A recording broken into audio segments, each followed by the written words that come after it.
Welcome, creeps. You're listening to the Umbra Tapes, where we dive into unsolved mysteries, disturbing cases, and the downright weird. I'm Gabbi. And I'm Leah. Thanks for creeping in. If you're enjoying the podcast, don't forget to like, subscribe, and click the notification bell so you never miss a new episode. New episodes are released every Friday.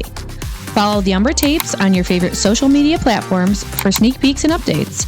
If you'd like your small business featured in one of our episodes, or if you have a spooky story or a paranormal encounter to share with our listeners, click the link in the description below to send it our way. Now, let's creep into this week's episode.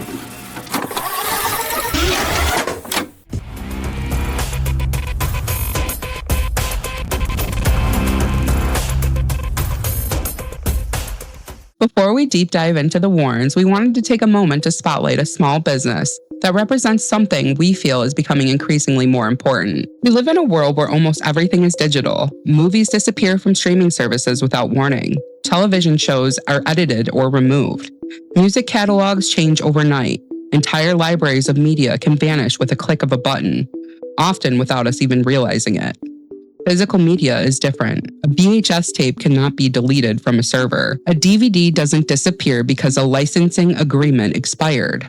A comic book doesn't need an internet connection to tell a story. When you own it, you preserve a small piece of history. That's why we wanted to introduce you to Western New York Horror Krue. Owned by Sam, Western New York Horror Krue is built around preserving the things so many of us grew up loving. Horror films on VHS and DVD, comic books, vintage toys, original artwork, and all kinds of horror and nerd culture collectibles that deserve to be appreciated long after algorithms decide that they're no longer trending. If you're a collector, a horror fan, or someone who simply believes physical media still has a place in today's world, I'd encourage you to check out Western New York Horror Krue. Visit her website at WNY Horror Krue, that's KRUE.com, or give Sam a follow on social media and support a small business that's helping preserve the culture so many of us care so much about. When we ended our last tape, Ed and Lorraine Warren had spent nearly 2 decades quietly building a reputation across New England. They had investigated countless homes, founded the New England Society for Psychic Research, and cultivated an image as investigators willing to go where others wouldn't. But outside of the Northeast, they were virtually unknown. That was about to change because of something sitting on a college student's bed. One of the most recognizable horror icons in the world began life as an ordinary birthday present. So, are you ready to dig into these cases? I am.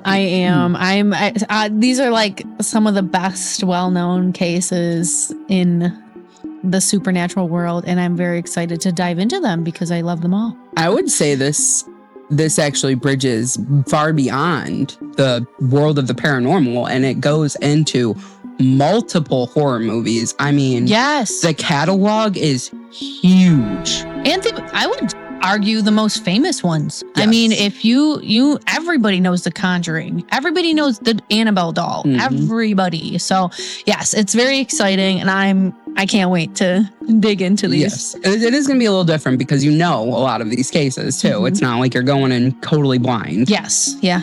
Yep. The year was 1970, Hartford, Connecticut. 28-year-old nursing student Donna had recently received a Raggedy Ann doll from her mother. It was exactly what millions of children owned during the early 1970s, a mass-produced Raggedy Ann doll. At first, the strange occurrences seemed almost harmless. Donna and her roommate Angie claimed they would leave the doll sitting on the bed before class. They would later return to find it sitting on the couch, its legs crossed, its arms folded. They initially laughed it off. Someone must have moved it, one roommate teasing the other, nothing more. Then the notes appeared. Small scraps of parchment paper began turning up around the apartment. Written in childish handwriting were simple messages. Help us. Help Lou. Lou was Angie's fiancé. Neither roommate owned parchment paper. Neither claimed to have written the messages. Whatever was happening, they no longer believed it was a prank. Looking for answers, the roommates contacted a local spiritual medium. According to the medium, the apartment sat near the place where a 7-year-old girl named Anabelle Higgins had died years before. The medium claimed the little girl's spirit was lonely and searching for comfort. She simply wanted permission to remain with the young women. Feeling sympathy rather than fear, Donna and Angie reportedly agreed. If the spirit truly belonged to a child, she was welcome to stay. According to the roommates, that decision changed everything. The atmosphere inside the apartment allegedly became darker. more aggressive. Lou, who had distrusted the doll from the very beginning, insisted something was profoundly wrong. One night, he claimed he awoke unable to move. He later claimed that the Raggedy Ann doll slowly climbed onto his bed, crawled up his body, and wrapped its tiny cloth hands around his throat. Stop, it is I'm so sorry. I could not help that. Oh, wow. Okay, I'm sorry. Wait until you see the clip I got made of it. It's hilarious. It's like, Several days later, he reported feeling an intense burning sensation across his chest. Looking down, he claimed to discover 7 deep scratches running across his skin. Whether these experiences resulted from psychological stress, a medical condition, or something beyond conventional explanation remains impossible to determine decades later. But by this point, the roommates believed they were facing something dangerous. The image of the tiny cloth hands strangling the man. girl, I got It's oh, good. I can. It's good. That's so funny. No, okay, but that's still terrifying. Okay, but down to business. That would be terrifying if that actually happened. And I think too, Annabelle paved way for a lot of like creepy doll issues. Like, otherwise, I wouldn't think like a little doll would be creepy. But after like Annabelle and these stories about that, that's so creepy to see like a doll now to me because I think they're all freaking possessed. Do you ever see a doll? And immediately I'm like, that doll's possessed. There's actually like this girl on like whatever Instagram or probably TikTok or something, and she like goes to thrift stores and like points out antique dolls, and she like claims that the dolls talk to her, and she like says like specific ones will ask her to take her home. Really? Yeah. Dude, I believe it. I believe it. I really think dolls are actually like. So I think it goes back to what we were talking about in the human entities episode where we were talking about Uncanny Valley. Okay. I feel like maybe that's what it is. Like, because we equate like a so human-like face to giving us unsettling feelings. Yeah, because you think they're looking into your soul and they're just like creepy. And you're like, you stare and you like wait for it to move or something. And then you could swear in your head that it moved. Even if it didn't. So many videos of like dolls moving on their own too. Yeah. I mean, I'm sure it's easy to manipulate the camera in that way. But it's like one of the easiest things to manipulate. And I think if you're a ghost, it's easy for them to manipulate too. Because it's a small, lifelike little thing that you can make its little arm move or whatever, just like rolling a ball. Like those little types of things I feel like are easy for like a spirit to manipulate. So when I first discovered that Annabelle was a Raggedy Ann doll, after like watching, the Conjuring universe, I was pissed that they made her a porcelain doll and not a Raggedy Ann doll. Is that just me? Yeah.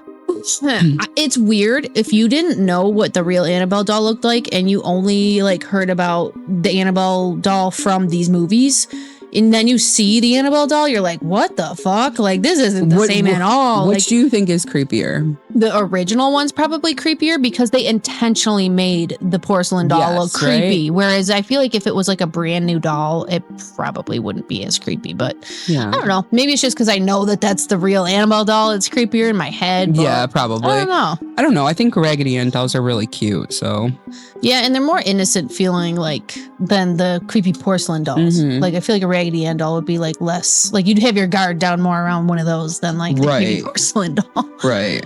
Do you think that like Lou was experiencing sleep paralysis? Because everything that he said, like he couldn't move, he was scared, like that. He got choked out by like that little sounds Muppet like hands. Sleep paralysis, right? Yeah. That's creepy. Yeah, no, it does. It really does. I think maybe that rationalizes a lot of it to me.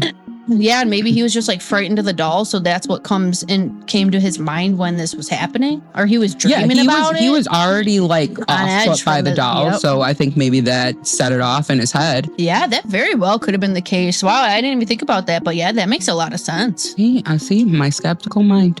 Yeah, that makes a lot of sense. If like you talk to this spiritual medium and they were like, oh, it's just the spirit of a little girl. If this was your doll, would you say, oh, okay, the little girl could stay? No. Or no? Hell no. No. Get that shop burning the fucker right now. Say, no, girl, you got to go to the other side. Goodbye. Yeah, like you can let go of this doll and because I'm burning it and you can go somewhere go to the light. Rather than contacting the Catholic Church, they reached out to a local Episcopal priest. That detail is often overlooked. The Episcopal Church operates very differently from Roman Catholicism. Its clergy enjoy considerably more local autonomy and don't answer to the centralized Vatican bureaucracy. Without direct access to an official Catholic exorcist, the priest sought help from people already making headlines in Connecticut, Ed and Lorraine Warren. When the Warrens arrived, they immediately rejected the medium's conclusion. According to Ed Warren, human spirits do not inhabit objects. He insisted something else was occurring. The spirit of a lonely little girl, he claimed, was nothing more than bait. Ed argued that an inhuman entity was pretending to be Annabelle Higgins. Its goal wasn't to haunt the doll, its goal was to earn the woman's trust. According to the Warrens' interpretation, once that trust had been established, the entity intended to progress towards oppression and eventually possession. It was a dramatically different explanation, and it transformed what had been local ghost story into something far more terrifying. The Warrens recommended that the apartment be blessed by a priest. Contrary to many modern retellings, there is no evidence that a formal Catholic exorcism took place. Within the Catholic tradition, exorcisms are performed on people, not buildings or dolls. Most researchers believe the residents simply received a blessing.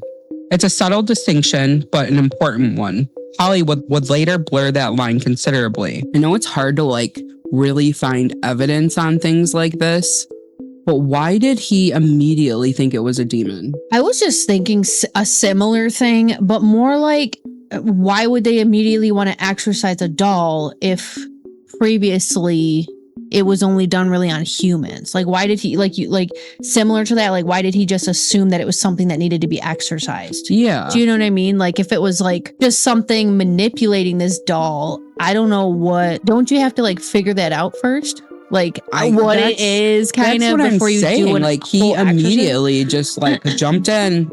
Yeah. And he was like, oh, it's not the spirit of a little girl. It's a demon. It's just a demon, how do you, right. How do you know that?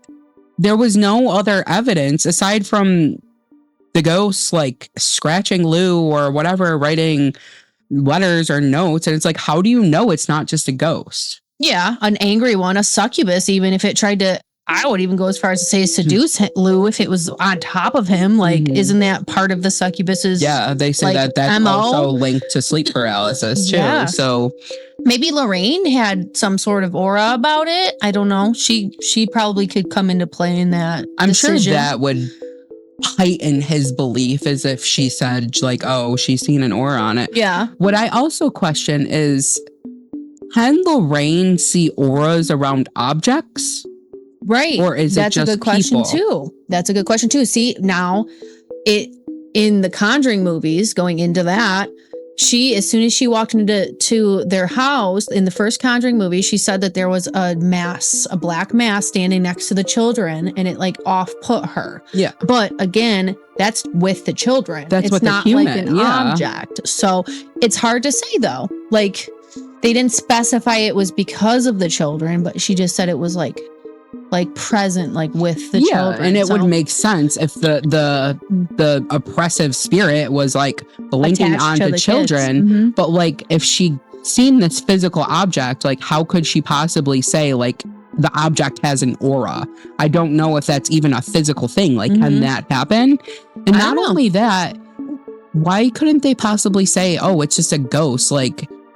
If this was a ghost of a little girl, children are apt to be violent just as much as adult humans are. They can get mad, they can whack you, they can flick you, pinch you, you know what I mean? Mad about being dead.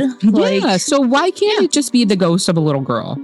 I think because the media wanted it to be a demon, so they just played into it. The Warrens removed the Raggedy Ann doll from the apartment and transported it back to their own home in Monroe, Connecticut. According to Ed, even that journey wasn't uneventful. He later claimed that the car reportedly lost steering control. Its brakes allegedly failed without warning. Only after stopping the vehicle, sprinkling the doll with holy water, and praying did the problem cease. No independent evidence exists to verify those claims.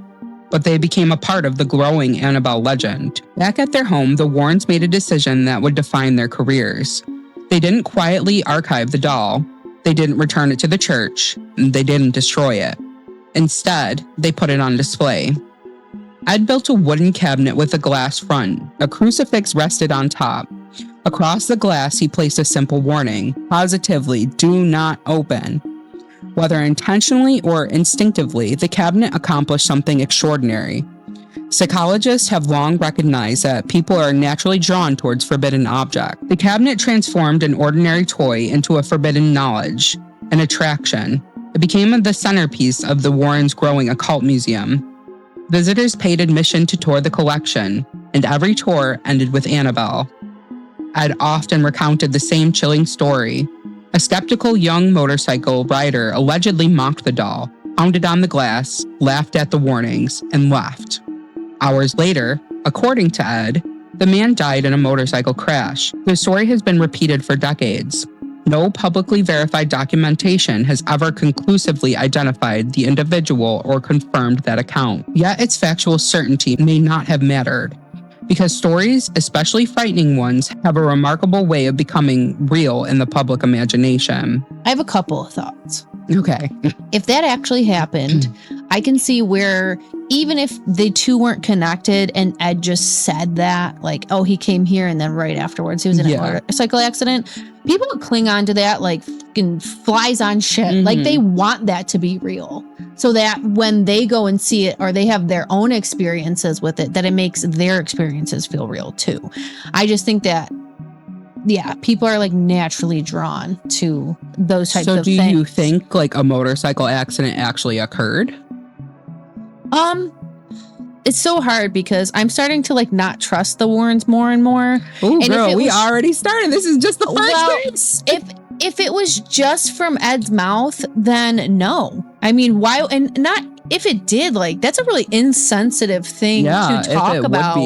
And like put yourself in the center of this person's death. Yeah. Like he's almost like not like bragging about it, but like, oh, he came here and then he died. So beware of our Annabelle doll. Annabelle, yes. Yeah. So it's like it's making it like more marketing for them. It's just all of this is like, and it's so weird too, because after seeing the Conjuring movies, Patrick Wilson. Yes, Patrick Wilson seems so trustworthy to me. Yeah, you like really like him. Seems, I love him. He such seems a genuine, nothing like Ed Warren in real life. I was just it's like they played him to be this whole different person, and then like a genuine, kind, caring type of person. And like the real Ed Warren just seems the opposite to me. Like he's just doing this for a show. Nothing like it. And that's why in the first episode, when I said like I had initially was love struck by the Warrens too after watching the Conjuring films, because I love Patrick Wilson and I love Vera Farmiga. Like I love them.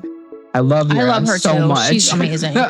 She's like probably one of the best actresses of our time, and I'm willing to fight people on that. Like, completely agree. There's nothing that she's been in that she hasn't filled the role. No, like she's it's so awesome. Good. Yes. And I think that is what swayed people to have such a fascination with them, was to watch this couple being portrayed on film, and the actors who portrayed them were just so good and likable, and like you wanted to know them, and you just thought the world of them.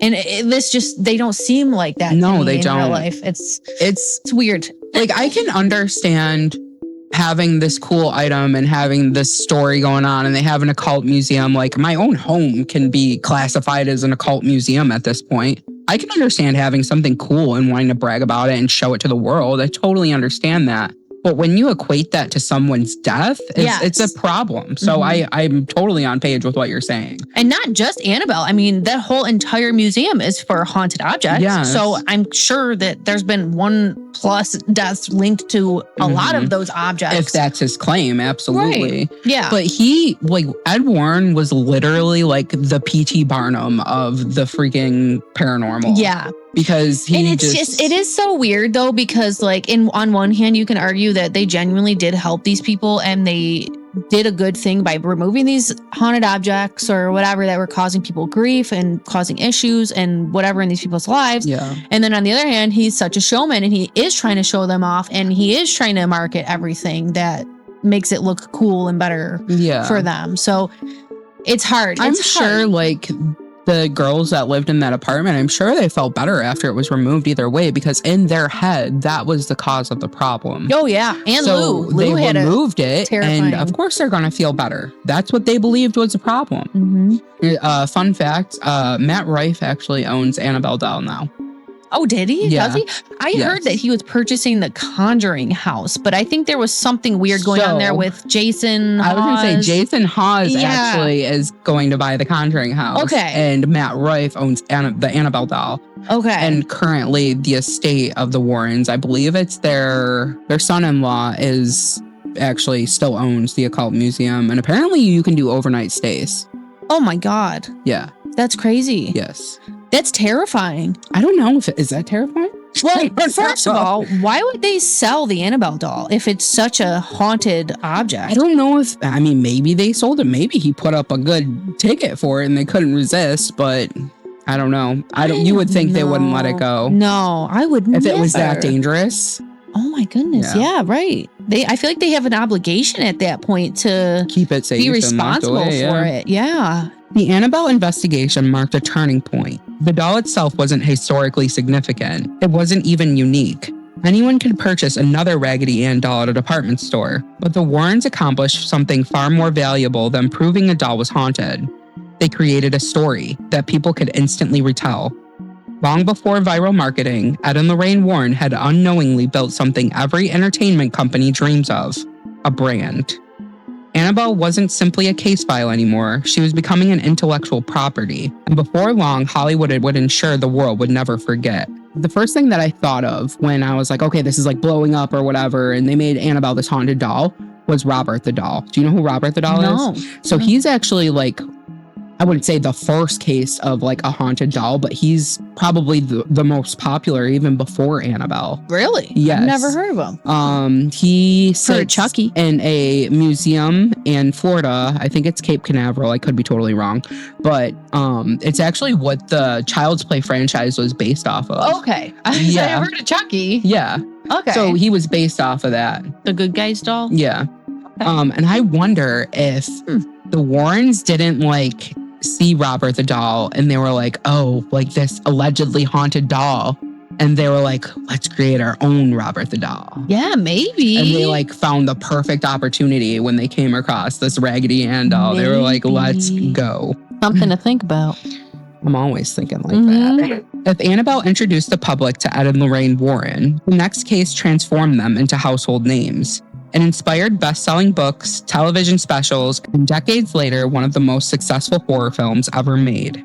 To millions of people, this is The Conjuring. To the family who lived through it, it was simply home. In December of 1970, Roger and Carolyn Perron were searching for a quieter life. With 5 daughters and a dream of escaping the noise of city living, they purchased an aging farmhouse in a tiny village of Harrisville, Rhode Island. Known historically as the Old Arnold Estate, portions of the property dated back to the early 18th century. The home sat surrounded by nearly 200 acres of rolling countryside. Stone walls stretched across the old farmland. Towering trees blocked much of the afternoon sunlight. It was exactly the sort of picturesque New England farmhouse people dream about owning. The family fell in love almost immediately. According to Carolyn Perron, there was only one strange moment during the sale. As the previous owners prepared to leave, they reportedly offered one final piece of advice: leave the lights on at night. No explanation. The parents laughed it off. Old houses have old stories, nothing more. Or so they believed. What would you do if you just bought a house and the previous owner just dropped that bomb on you and left? Being me, who I am, I would be terrified. Cancel the sale? Yeah. I would, no, seriously, like genuinely think about that. Like, have a great or enjoy your house. Have a great night. Just don't turn the lights off. Bye. Have fun. Like, okay, like, so I just sleep with the lights on for the rest of my life? Right. Like, but also, okay, so the Conjuring house itself, I know is not the one that's in the movie. They're two totally different looking houses. And I didn't realize how much acreage. 200 acres is huge. A lot of property. Mm-hmm. Yeah, but it doesn't look as like, I know it says it's an estate. Yes. But it doesn't seem like that. So big the and, property like, that grand. the home sits on, it was originally called the Arnold Estate. Apparently, it's been divvied up multiple times at this point. Yeah, because the actual house there, it seems kind of small. It is small, but like the land that it sits on is still huge. Oh, yeah. But it's not like the one that's in the movie. That's all. I wonder if when it was called the old Arnold Estate, if this was like a guest house or something on the actual property and the original home no longer exists. Oh, maybe. That would make more sense because it's not an estate. I would have to look deeper into it, but maybe that's my thoughts on it. Maybe that's what happens. Within days of moving in, the family noticed small things. Brooms disappeared, kitchen chairs shifted. There were knocks inside the walls that no one could explain. Clocks stopped at unusual hours. Objects seemed to relocate on their own. At first, these incidents were little more than inconveniences. Roger, a practical man by nature, blamed the age of the house. Settling beams, loose foundation, curious children. Every strange occurrence had a reasonable explanation. Until they didn't. As weeks became months, the parents later claimed the activity intensified. Doors slammed with enough force to rattle the windows. Whispers echoed through the otherwise empty rooms. The children began describing people standing at the ends of their beds. Some appeared harmless, others terrified them. Carolyn experienced the most disturbing events. She claimed she would wake in the middle of the night overwhelmed by the odor of decomposing flesh. An overwhelming smell that vanished as quickly as it arrived.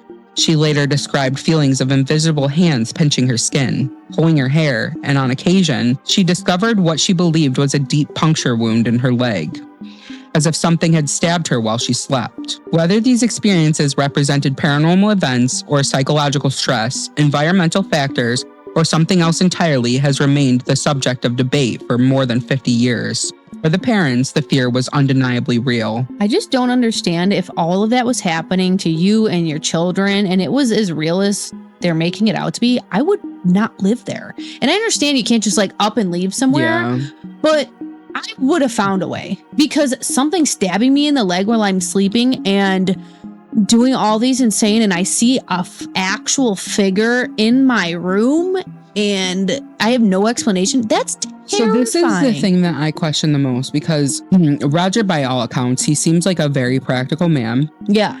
And he had questioned his wife's mental stability long before they even moved into this house. So, I mean, I think maybe she did have at one point had like maybe like a postpartum and it just continued as she continued having more and more children because he tends to question her mental state throughout the duration of this. Unless he was just too scared to believe it himself. And also, in her defense, she wasn't the only one having these issues, right? Her children were seeing these figures and they were hearing the slamming doors and everybody was hearing the knocks on the walls and so on and so forth. And the whispers through the room. I mean, was this all on the account of Carolyn or was it everybody hearing everybody was saying that. I mean, but unlike her children and Carolyn, Roger seemed to find realistic explanations for it. Okay. I mean, because he wanted to. Yeah. But it goes back to what we were talking about in part one, when it's like your kid tells you that something scary is happening and you're like, no, there's a reasonable explanation for this. And you're telling them that because you're fucking terrified. Yeah. And now he's bringing up his wife's mental stability all of a sudden now that these things are happening. Because I don't know. It's hard to know. We weren't there. We're just skeptical and we're just... Yeah, I mean, it doesn't explain the children also experiencing these things. But I mean, I would argue that like the power of suggestion is pretty powerful, especially when it comes to children. Yeah, agreed. But I also too, again, on Carolyn's behalf, that I think women are a lot more in tune with things going on around them in a supernatural way anyways than men would be. Yeah, more often than not, it is the woman who tells you that there's something paranormal going on before a man ever will. That's why women are always crazy because they're seeing things and hearing things that men just don't. And maybe that's part of it, like that she was more in tune. But I could definitely see his side with the postpartum depression too. And just like she's way too paranoid about things. Like it is just a knock on the walls, but in her head, it's something paranormal. Yeah, I mean, like the way, like even the way they kind of portrayed her in the Conjuring movie, she was like, I don't know, she seemed like a frightened little bird. Like she never felt sure of herself. felt sure, but I don't know. She also was just trying to be a good mom Yeah. in the movies. Like, she really was just a good mom, and she was trying to do the best for her family, and she didn't know what to do, because if your husband is constantly like not believing Shutting you you or down, shutting you down, and you're really I'm sure that would cause even more like mental distress than like just experiencing the thing, like having your partner not believe you and feeling alone. Yes. Yep. By 1971, word of the family's experience had begun spreading throughout the local community. Eventually, those stories reached Ed and Lorraine Warren. According to the Warrens, they traveled to the farmhouse after learning of the alleged haunting. Members of the Perron family had offered differing recollections over the years regarding exactly how that first meeting occurred. What is generally agreed upon is that the Warrens soon became deeply involved in the investigation. As Lorraine walked through the home, she claimed she immediately sensed numerous spirits residing in the property. Most she believed were harmless. One was not. She identified the entity as Bathsheba Sherman. According to the Warrens, Bathsheba had been a 19th century witch who had sacrificed her infant child to Satan before taking her own life on the property. If true, it would have transformed the farmhouse from a haunted home into a cursed ground. There was only one problem. The historical record tells a very different story. Bathsheba Sherman was a real woman. She lived in the Harrisville area during the 19th century. She married, raised a family, and was buried in a local cemetery. But despite decades of retellings, historians had found no credible evidence that she was ever convicted of witchcraft. No evidence that she practiced Satanism, no evidence she murdered her own child as part of an occult ritual. In fact, there are no surviving court documents supporting any of the claims repeated in popular books or films. And some historians argue that Bathsheba's reputation evolved through generations of rumor before eventually becoming inseparable from the Warren narrative. Others suggested unrelated local folklore gradually merged into the story until fact and legend became almost impossible to separate. Whether the explanation, the image presented in The Conjuring bears little resemblance to the documented historical woman. So this is where they get the based on a true story. Yeah. Because they really made this lady out to be some crazy demon witch lady. It makes you feel actually bad. Yeah. Because I'm sure she does have like surviving relatives, no matter like how far off they are. And yeah, but it makes me feel better knowing that that wasn't really a thing and that it was just for the movies. Because it's hard for me to like think that of somebody that they would do that. It's not just for the movies. Like the Warrens presented this as fact in their files. Okay, yeah. Regardless of it ending up in the movies or not, they claimed this woman was a Satanist who sacrificed and killed her freaking child. Yeah, and how? But okay, the only reason that would be any sort of believable is because they knew this woman's name. But could they have looked this up beforehand, saying, "I'm going to this area. Let's see where they're living, and if there was somebody that lived there previously and had this name on hand." I'm sure they have like historians or whatever that work at Nesbar, and they're like, "Okay, this is where we're going to investigate. Look up the history of it. We'll talk about whatever's there, and we'll see if there's any correlation or connection to what they're experiencing." But to pull that out of your ass is crazy. Where do you come up with that out of your ass? Like, that is extremely like demonic to murder your baby and be practicing witchcraft and Satanism and all these crazy claims. Like, where do you even come up with that? And I don't know. I feel like if it was that serious of a demon, like, or whatever going on, I feel like it would have been doing a lot worse things to them. Yeah. I don't know, than just like whispering, hearing whispers or knocking on the walls. Well, like she said, I mean, she believed that there were multiple spirits there. Like Bathsheba wasn't allegedly the only spirit that was there. She said that she was just the most horrific of all of them. Yeah, but if she was so bad, why didn't she do worse things? I guess. I don't know. I think that they were just trying to come up with something. And they just found this woman's name, and she sounds like Bathsheba sounds like a crazy, creepy witch lady. Yeah, I'm sure there was lots of Bathshebas in the day, though, right? Maybe. Like, that's my homegirl, Bathsheba. Maybe, yeah, right. I don't know. That's just the way that they made it seem, though. It's like, either way, I'm very sad that they ruined the legacy of this poor woman. Inside the farmhouse, tensions continued to rise. Roger Perron remained skeptical of many of the paranormal conclusions being presented. He never denied that strange things happened inside the home. but he increasingly questioned whether the Warrens' involvement was helping his family or frightening them further. Carolyn, meanwhile, became increasingly convinced that something malevolent was targeting her specifically. She placed enormous trust in Ed and Lorraine. That difference in perspective created a growing divide within the household. One side believed help had finally arrived. The other feared outsiders were making an already fragile situation even worse. It all came to a head during an evening that has become the defining moment of the entire case. A seance, or at least what has often been described as one.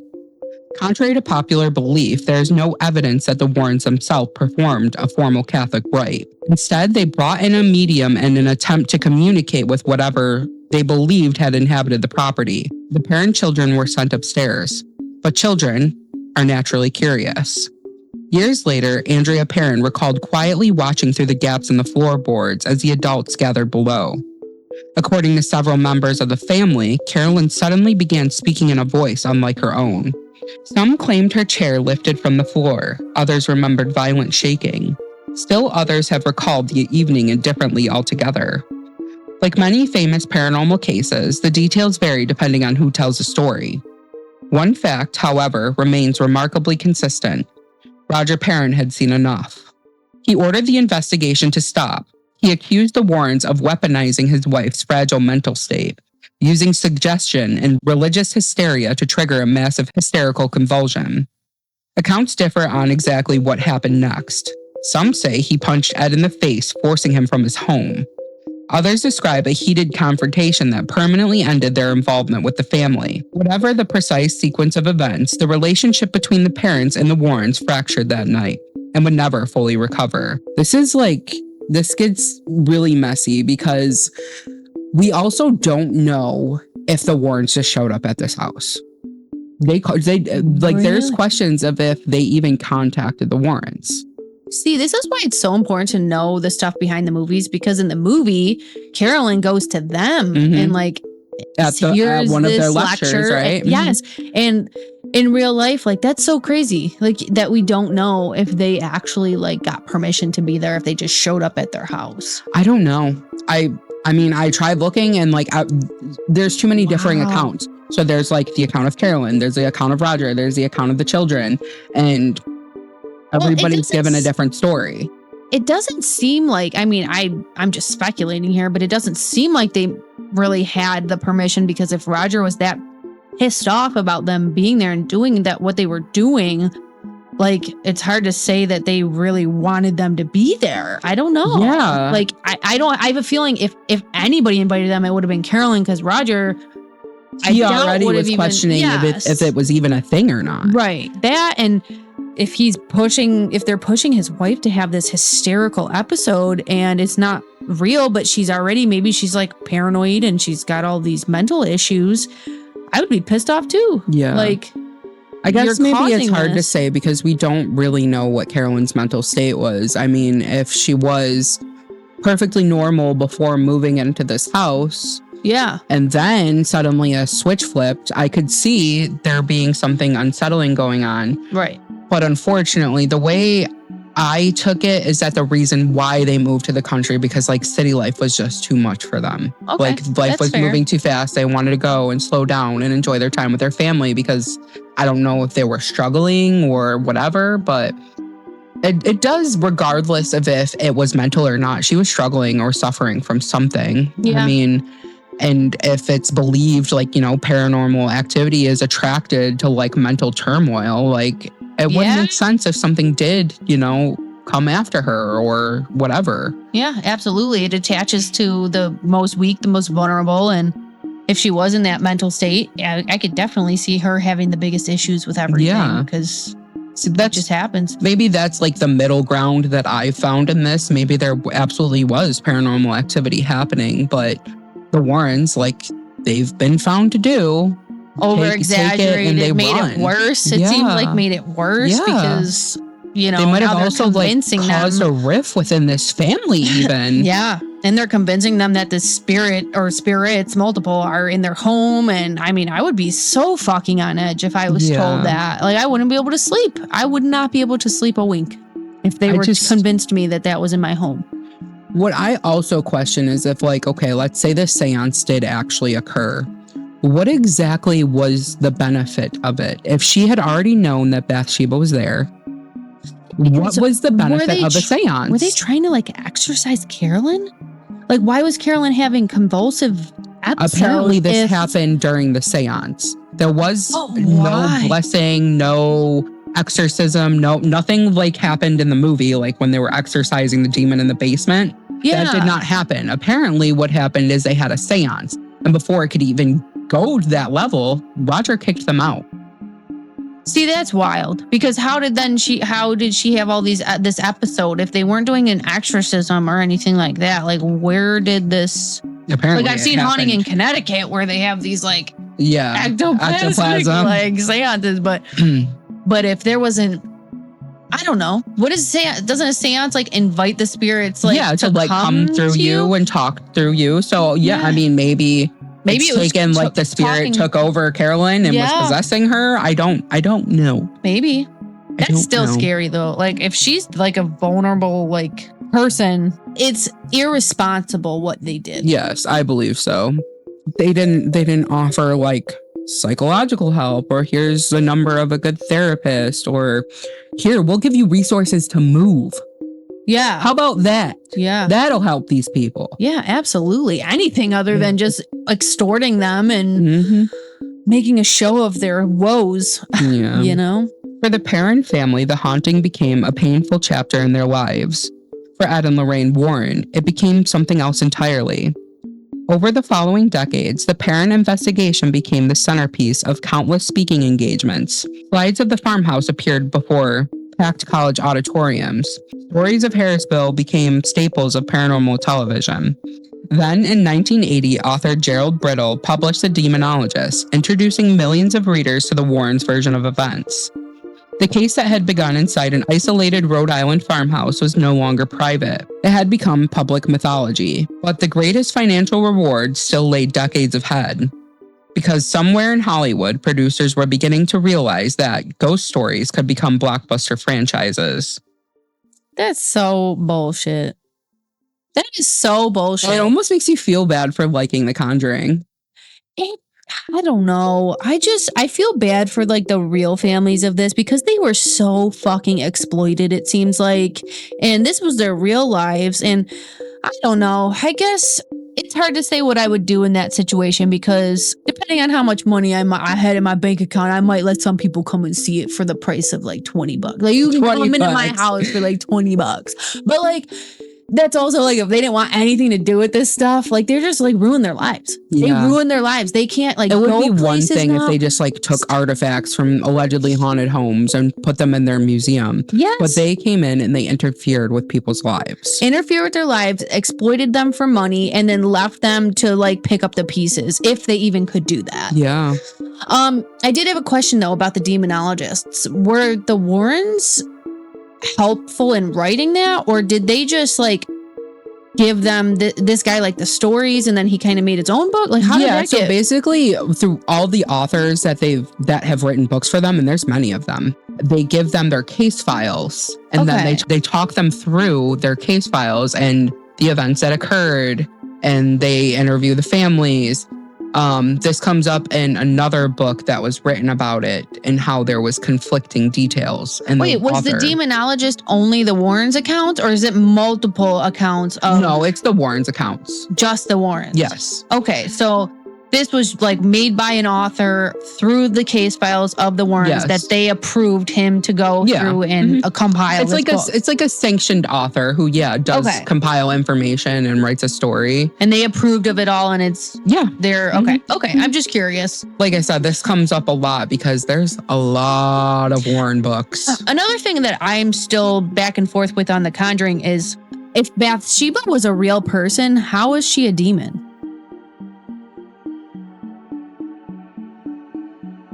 If Bathsheba's real and she was a witch and she practiced witchcraft, I don't know how she would be a demon. How can you be a demon if she was a real person? Damn, girl. You know? Damn, girl. I'm like thinking like they're trying to exercise or do all these things. Like, how can you do that if it was just like a ghost of a real person?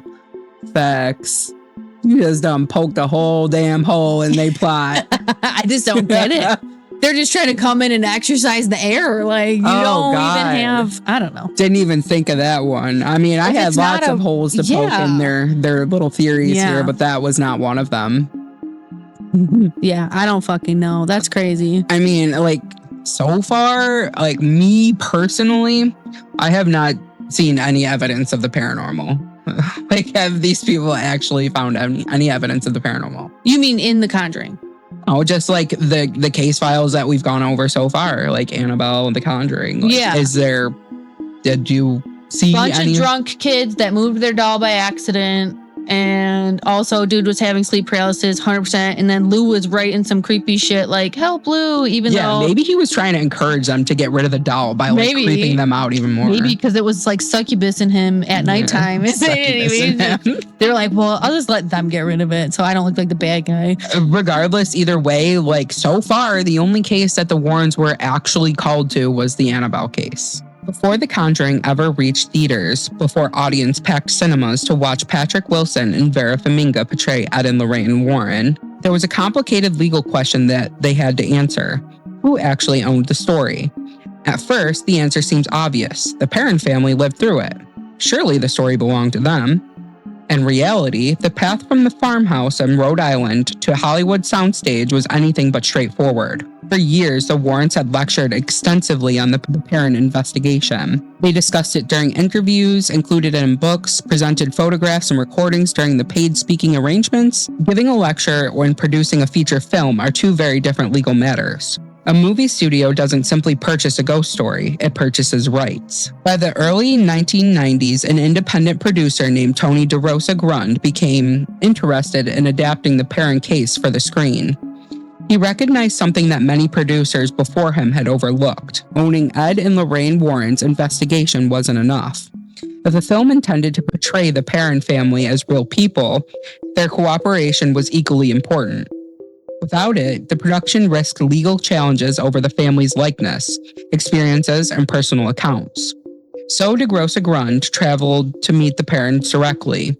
By this point, decades had passed since they had left the farmhouse. Time had changed perspectives. Some family members remained convinced something extraordinary had occurred. Others viewed certain aspects of the investigation differently, but many still wanted the opportunity to tell their side of the story. Eventually, with DeRosa confronting them independently of the Warrens, did they agree to sign. The Perrons licensed aspects of their life. The Warrens licensed their investigative files. Only then did the legal framework exist to create a feature film. It is an important distinction. Hollywood wasn't buying proof of ghosts, it was purchasing intellectual property. It's wild to me that a person can walk up to you and be like, hey, can I purchase the IP of you? That's crazy. I would do it. I'd be like, sure. Like, I'm broke, sure. I'm broke, but like also, I don't know, that'd be cool. Like, I wouldn't mind like the attention if it was like in a cool way like that. Like, it's not a bad thing. I don't know. It's kind of like it's some kind of like legal matrixy type thing. It is. It's so weird, but where they it's got like around somebody it. can take your likeness. Like anybody off the street, a lawyer can walk up to you and be like, hey, you're a really interesting person. Can I write a story on you and that it will eventually become a book or a movie or whatever? Yeah. I've been like, I don't know. And then you get to like see your life like just play out before you. So wild. That sounds so matrixy. I don't even like it. It gives me the skeeves. That they like got their permission and that they did give their permission too, because it made it easier, obviously legally, but in the movie too, because they were able to like verbalize and help in writing it in the way that they got to tell their side of the story. So do you think that gives it more credibility because they did eventually give them their rights? Yes. Or do you think that they gave them the life rights because they wanted the money from it? Both. I mean, you think about it, like their family was torn apart, like they were struggling financially. They were like, okay, we need the money, so like let's tell a story, whatever. Why wouldn't you elaborate? I guess go. I guess it would be like, why wouldn't you? Yeah, it's at this point, like the Warrens have already taken their life. and ripped it apart and manipulated it and told this story and profited off of them. I'm sure they were like, I want my fucking cut. Yeah. Same. That's exactly what I would think. And again, at least they were able to like verbalize their side of everything. And it might have been their family later on that this happened or whatever. But it's nice that they were still involved in the process and it wasn't just like taken from them without. Yeah. Well, I mean, the Warrens had taken their story and told it for decades before DeRosa even confronted them and was like, "Hey, we want to make a movie on this story now, and we need your okay." But the Warrens were already profiting off of this. They were profiting off of it, but I think it was better that they were able to do this than nothing, because they could have just not gotten anything from anything. And so if the movie never got made, it would have just been whatever in the Warrens' case files that they did lectures on. Or wrote a book on. So at least they were able to get something out of it. Development of The Conjuring was painfully slow. For years, the project stayed in what film industry calls developmental hell. It wasn't until filmmaker James Wan became attached to the project that everything finally began moving forward.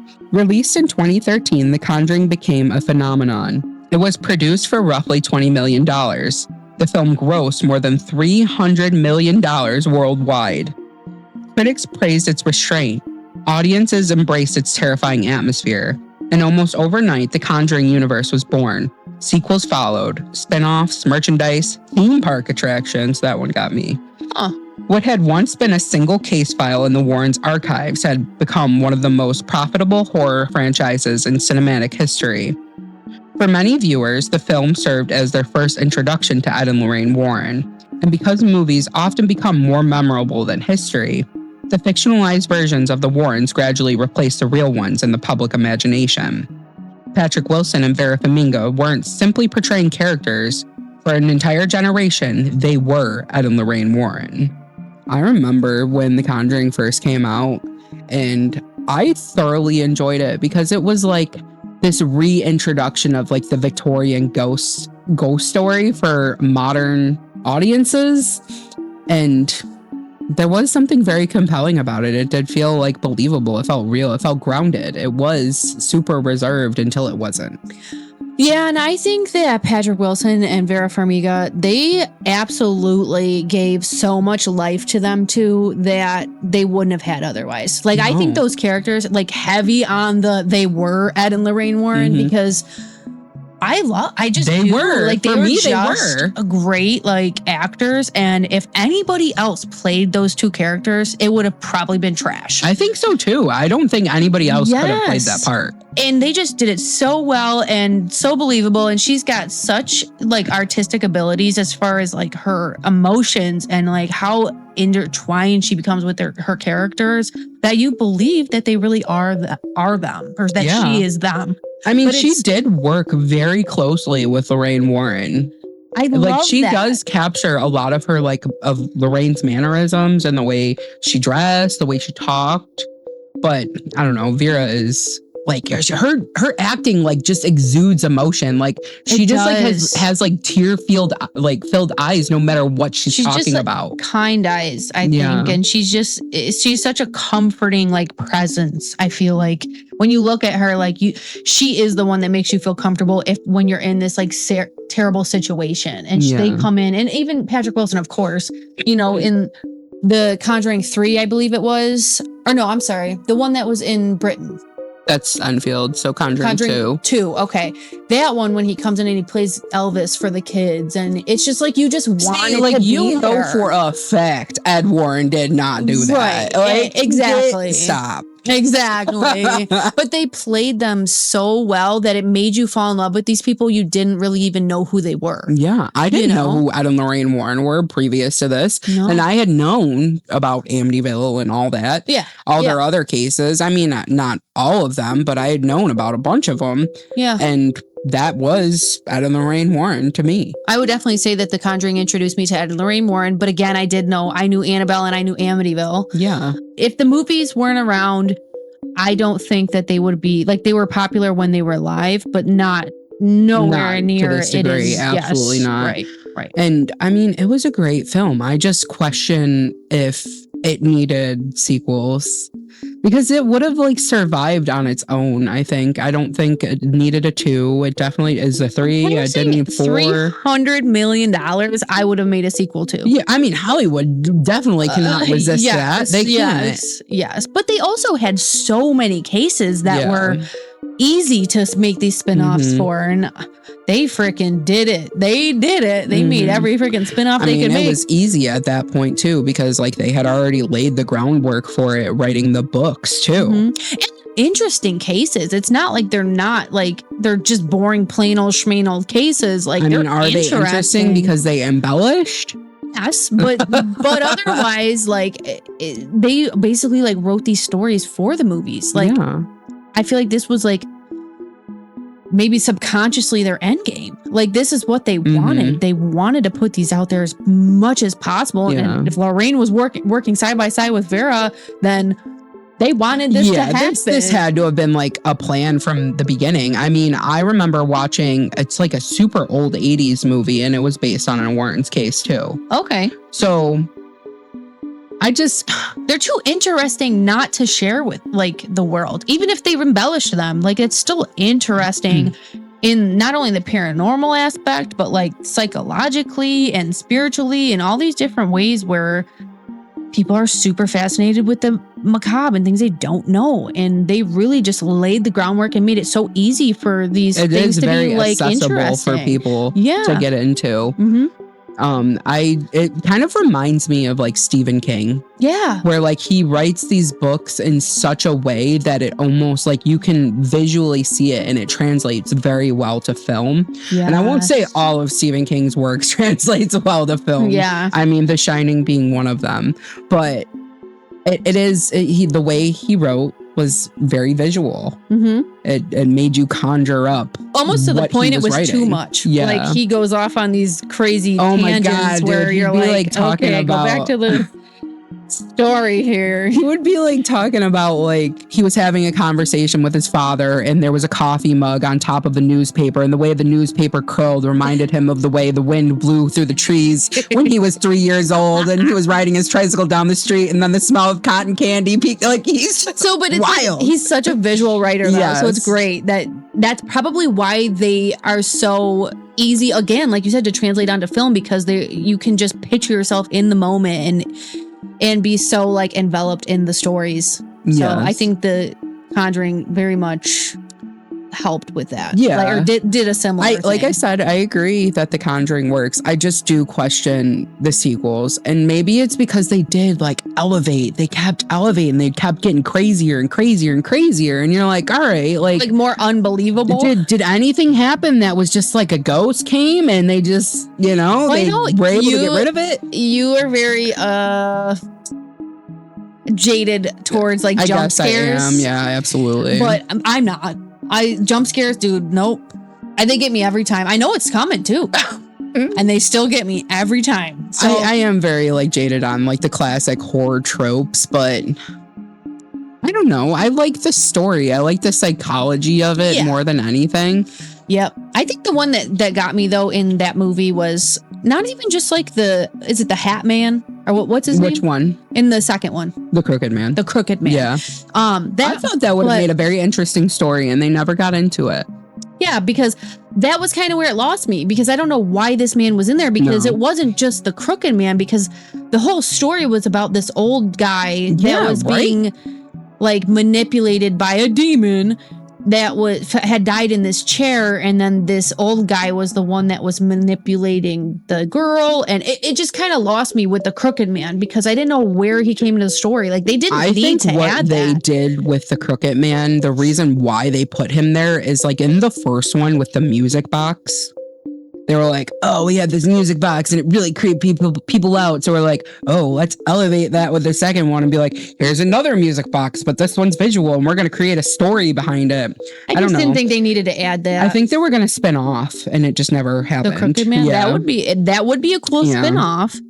While Hollywood was transforming the Perron case into entertainment, another story was already dominating newspaper headlines. Unlike the isolated farmhouse in Rhode Island, this one began with one of the most shocking mass murders in American history. A story involving 6 victims, a Dutch colonial house, and an address that would become infamous around the world. 112 Ocean Avenue, Amityville, New York.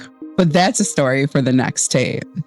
Okay, guys, and that was part 2 of the Warren Files. We have actually decided to make this into a 4-part series because there's so much with these cases that we want to dive into, and we want to be able to do that without rushing. So stay tuned next week for part 3, where we're going to dive into Amityville and another one of their famous cases. Thank you guys so much for watching, and we will see you next week. Bye. Bye.